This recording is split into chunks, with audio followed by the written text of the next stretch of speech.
భయ్యా నాకు పెళ్లి కుదిరింది. భద్రం పెళ్ళా? వద్దురా భద్రం, పెళ్ళి వద్దురా. పెళ్ళి అంటే మామూలు విషయం కాదురా. ఎందుకు చెప్తున్నా వాళ్ళకి ఇచ్చరా? నేను నీకులాగే పెళ్లి కాకముందు ఎక్కడికి కూడా లేదు, కలవని జ్యోతిష్కులేడు. కనిపిస్తే ప్రతి ఏదో అడగడమేరా బాబు పెళ్ళి ఎప్పుడు పెళ్ళి ఎప్పుడు అని. ఇంకా నాకు పెళ్లి కావట్లేదు కానీ బాధపడతాను అనుకున్నాను రా. పెళ్ళి ఏందో తెలిసింది, నేను బాధపడట్లేదని బాధపడతానండి. వద్దురా భద్రం వద్దు. పెళ్లి చూపులు ఏమైందో తెలుసారా నీకు? మీ వదిన ఏమంతా తెలుసా? నేను అది సాధిస్తాను ఇది సాధిస్తాను చెప్పిందిరా. నేను చాలా గర్వపడ్డాను రా. పెళ్ళేక తెలిసింది దానికి నన్ను మా అమ్మ బాబుని చాలించి తప్ప ఏమీ రాదని. వద్దురా. ఒరే భార్యాభర్తలు అంటే కష్టకాలు పాలు పంచుకోవాలి కదరా. కష్టాలు పంచుకోవడం పక్కన పెట్టు, కష్టాలు పెట్టకుండా ఉంటే సరిపోద్ది కదా. కానీ పడుతూనే ఉండాలిరా, పడుతూనే ఉండాలి. మొన్నటికి మొన్న మా అమ్మ నాన్న మాట్లాడుతుంది. అరే మా అమ్మ పిల్ల పాపలతో చల్లగా ఉండని చెప్పి దీవించిందంటరా. ఆ రోజు రాత్రి పెద్ద గొడవ. ఏం చెప్పమంటావురా? పిల్ల పాప అంటే ఇద్దరు పిల్లలకి అమ్మ చెప్పడానికి మీ అమ్మ ఎవరంటది? పిల్ల పాప అంటే ఇద్దరిని అమ్మాయిలకి అమ్మ చెప్పడం మీ అమ్మ ఎవరంటది? నేనేం చెప్పండిరా. మా అమ్మనే కాదురా, మా ఇంట్లో కుక్క డాలీరా, దాన్ని కూడా నాన్న మాట్లాడుతుంది. ఏముందో తెలుసా? పెళ్ళైన కొత్తగా ఇంటికి వచ్చినప్పుడు దాన్ని చూసి ఇది మురిగిందంట. చూడు మీ అమ్మ కూడా దీనికి వస్తే అంటది. ఓరే పెళ్ళైన కొత్తగా ఇంటికి వచ్చినప్పుడు దీన్ని మేకప్ చూసి భయపడేసిందిరా. భయపడ్డం కర్లేదు. ఏం చెప్పండి రా. వద్దురా భద్రం. మన వాళ్ళు ఎవరిని ఇంటికి వస్తే దానికి ఎక్కడ రాని నిప్పులు వచ్చేస్తారా. అది అల్లుడు రాని ఎంత హుషారుగా ఉంటుందో, ఎంత యాక్టివ్ ఉంటుందో, పీటు హుషారు సగం తిరిగేస్తుంది. ఇదేం తేడారా? చుట్టాల ఇంట్లో ఎవరిని పెళ్ళి అయితే చాలరా పట్టు చీర కావాలంటది. ఎరా పెళ్ళిలో పెళ్లి కూతురు ఒకటి కట్టుకుంటే సరిపోతా పట్టు చీర? పెళ్లికి వెళ్ళి ప్రతిదీ కట్టుకోవాలి పట్టు చీర? ఇదేమన్నా చీపు కూడా ఖర్చీపా? పట్టు చీరరా తీరిపోతుంది. ఇక్కడ షాపింగ్ వెళ్తుంది, ఆఫర్ బాగుంటే చాలు 1+2 2+1 అని కొనేస్తుంది. అది అవసరమా అనవసరమా అని ఆలోచించదు. అన్ని కొన్ని రూమ్లో పడేస్తుంది. చివరికి అదే రూమ్ రా స్టోర్ రూమ్ అయిపోతుంది.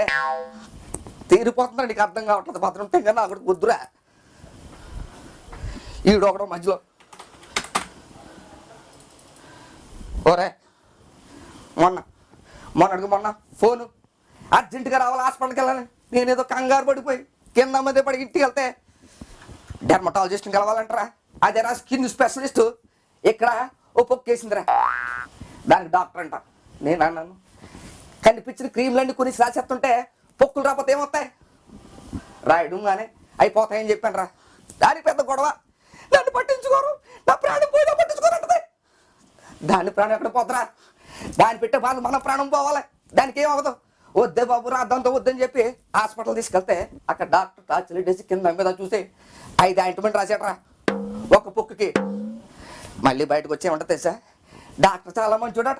ఎందుకు 5 ఆయింట్మెంట్ రాసినందుక 500 రూపాయలు కన్సల్టేషన్ నా దగ్గర తీసుకున్నందుక అంటే మేకప్లు ఏమో కానీ ఎక్కడమ్మా మేకప్లు వేసుకో దాని మీద ఆయింట్మెంట్ రాయమన్నాడంట.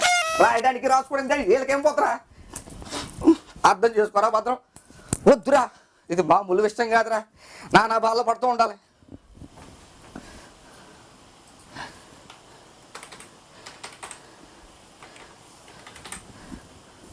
ఓరే మొన్న ఏమన్నా అంటే మందు తాగడం తప్పేట్రా. వారానికి ఒక రోజు తప్ప మందు తాగకూడదు అంటది. మందు తాగితే ఏమవుద్దురా? లేవర్ పోతుంది. కానీ దీన్ని పెట్టే టార్చర్కి రోజంతా తాగకపోతే ప్రాణం పోయేలా ఉంది. మందు తాగకూడదు అంటది, సిగరెట్ తాగకూడదు అంటే చేతులు తిరగకూడదు అంటది. ఎప్పుడు ఇంట్లో ఉంటూ దీని తిట్లు మాడిపోయినట్లు జీవితం అంతా గడిపేయాలంటది. ఇది కుదురుతుందో చెప్పరా? బయట ఉంటే ఇంట్లో టైం స్పెండ్ చేయలేదని గొడవ పడుతుంది. సరే ఇంట్లోకి వచ్చాం, ఇంటికి వస్తే ఏమంటుంది సార్? బయట తీసుకెళ్ళదని గొడవ పడుతుంది. బయట తీసుకెళ్తే అయ్యి కొనలేదని గొడవ పడుతుంది. ఎక్కడికి వెళ్ళినా గొడవ కామంటారా? దాన్ని గొడవ పడడం హాబీ, దానితో మాటలు పడడం నాకు హాబీ. ఇలా అయిపోతారా జీవితం అంటారా? వద్దురా, ఈ కష్టాలన్నీ పడడం అలవాటు లేక మా అమ్మగారు చెప్పుకుందాను మొన్న వెళ్ళాను. ఏమిందో తెలుసా? ఆయన చెప్పిన తర్వాత ఆయన అంటాడు, అల్లుడి గారు నేను రోజు గంట మెడిటేషన్ చేస్తాను, గంట యోగా చేస్తాను, అయినా సరే నాకు హై బీపీ లో షుగర్ వచ్చింది. దీనికి కంగారు తెలుసా? నాకు కంగారు వచ్చింది, నేనేం చేయనండి. ఎంత రావడానికి అన్న మీ అత్తగారు అంటాడు. ఓహో నాకు అనిపించింది అప్పుడు దీనికి అమ్మ బోర్లు వచ్చినాయి అని. నేను అదృష్టవంతున్నట్రా. నా అదృష్టం మండిపోను. ఏ అని అడిగితే మీకేమైనా కష్టాలతో చెప్పుకోండి నేను ఉన్నాను, నాకేమైనా కష్టాలు చెప్పుకోవడానికి ఎవరు ఉన్నారు? మా మామగారు ఎప్పుడో పోయాడు, మా అత్తగారు దయవల్ల అంటాడు. ఓ అమ్మ ఫ్యామిలీలో ఉన్నాయన్నమాట. అంతా ఓదార్పు కోసం వెళ్తే చివరికి ఓదార్చి వచ్చాను రా. అది రా జీవితం. ఎక్కడ దీనికి తోడు అనుమానం. ఎరా మనం ఏమైనా ఆరోగ్య అమితాబ్ బచ్చనా, అందులో ఏమైనా అరుణ్ సోమ కాదు కదా. అయినా సరే దీనికి అనుమానం. మన ఫేస్ చూసావు కదరా, మన కలర్ ఏంటి, మన వేసుకు షర్ట్ ఏంటి, కలర్ఫుల్ షర్ట్ వేయకూడదు అంటది. మనం అన్నమాట అది అనుమానం. అయినా సరే లోపల మాత్రం అనుమానం పడుతున్నప్పుడు మాత్రం మనకు ఒక లోపల ఒక కాన్ఫిడెన్స్ వచ్చి పెరిగిపోతుంటారా. మనకు కూడా నిజంగా ఒక అమ్మాయి ప్రేమిస్తే ఎలా ఉంటుందని. అది పక్కన పెట్టు.